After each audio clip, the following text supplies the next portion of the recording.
भाई व्यक्ती की वल्ली उत्तरार्ध या सिनेमाचा ट्रेलर आज प्रेक्षकांच्या भेटीला आला आहे.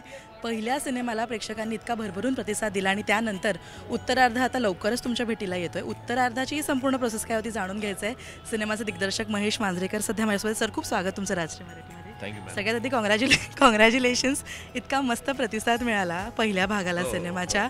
आणि सगळ्यात महत्त्वाचं म्हणजे सोशल मीडियावर लोकांनी इतक्या चांगल्या कमेंट्स केल्या. पहिल्या भागाच्या या सक्सेसबद्दल काय म्हणतात?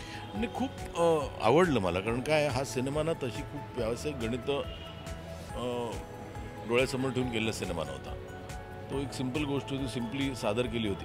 लोकांचं असं म्हणणं होतं की त्यांच्या आयुष्यात काही स्कॅन्डल नाही, त्यांच्या आयुष्यात काही ड्रामा नाही, तर कसा बघतील लोक. पण लोक हा प्रूव्ड इट रॉंग. त्यांना एखादी बायोपिक बघायची असेल तर त्यांचं ते सेन्सिबिलिटीज घेऊन येतात. आणि त्या सिनेमाला जो प्रतिसाद मिळाला तो फिनॉमिनल होता, कारण त्या इतक्या सगळ्या मागचा माणूस आम्हाला लोकांसमोर आणायचा होता. आणि तो लोकांना भावला.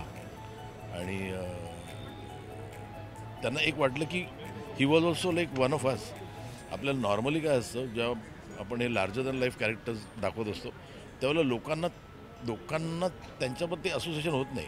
पण इथे लोकांना वाटतं की he was also one of us. म्हणजे इतकं सक्सेस असूनही कधी डोक्यात गेलेली सक्सेस नाही आहे. कायम रूटेड माणूस, तरी अप्रोचेबल माणूस. त्या सगळ्या गोष्टी लोकांना खूप भावल्या.